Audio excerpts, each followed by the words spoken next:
tayo magluto ng kamote Q. Kamote Q muna lulutuin natin, kamote Q. Mag-kamote Q muna tayo. Ito, hindi pa siya. Lulutuin. Kamote Q yan. Ayan, ilalagyan ko siya guys ng ng asukal. Kamote ko yan. Aking niluluto ay kamote ko. Lagyan ko muna yan ng asukal. Nakikita nyo guys. Ayan, binabaliktad ko muna. Dahil nilagyan natin ng para maging siya, maluto at hindi masunog yung asukal guys. Ayan. Kasi nilagyan ko ng asukal lang ibabaw. Kaya binabaliktad natin siya. Ayan, baliktad na siya lahat. Ayan lang natin. Lagyan ko yung walang yung walang asukal. Lagay tayo ulit ng asukal guys. Ayan.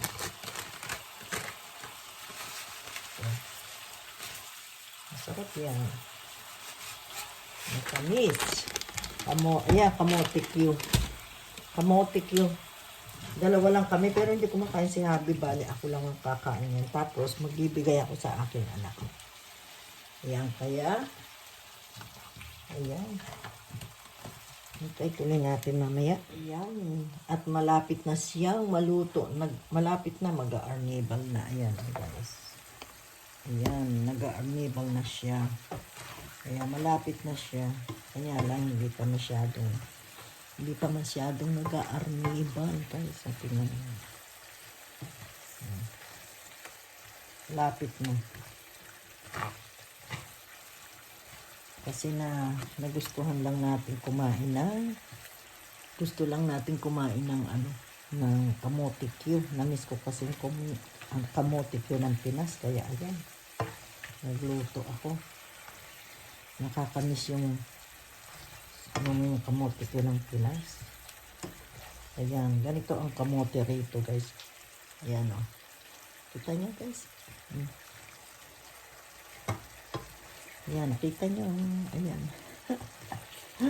Malapit na siya. Malapit na siya. Magkukulay yan. Sa akin lang yan. Hindi naman kumakain si Habi. Pero titikman niya yan. Sasarapan siya. Dalawa lang kami dyan. Bale. Ayan. Di pa luto. Malapit na. Malapit na siya. Malapit na guys ang itsura ng aking niluluto. Ayan Ikita nyo guys. Ayan na siya. Nagkakwa na siya. Nagdidikit-dikit na yung asukal niya. Ayan. Nagdidikit-dikit na siya. Ayan, malapit na siya maluto. Kasi, na siya. Ayan. Guys, nagdikit-dikit na ang niya. Ayan na, Kanya lang, ang ginamit yung sugar, ito hindi masyadong mapula. Kasi siya, hindi pala maganda yan. Ito ang ginamit ko ngayon. Yan, pero, yung isa kasi pag yung puti, mas maganda. Kaso, ayan ang ginamit ko. Sayang kasi baka ma-expired kaya na lang ang ginamit ko. Ayan, luto na ito. Tingin ko. Ayan na siya. Ayan na, luto na guys. Thank you so much for watching. Ayan. Guys, kain tayo ng kamote Q. Thank you so much for watching guys. Ayan. Sa akin dalawa. Ito kay Habi. Konti lang niluto ko kasi pang amin lang. Ngayon, yung ginatan, bibigyan ko yung anak ko yun sa ginatan. So then, thank you so much guys. Till next time, see you again. Bye bye for now.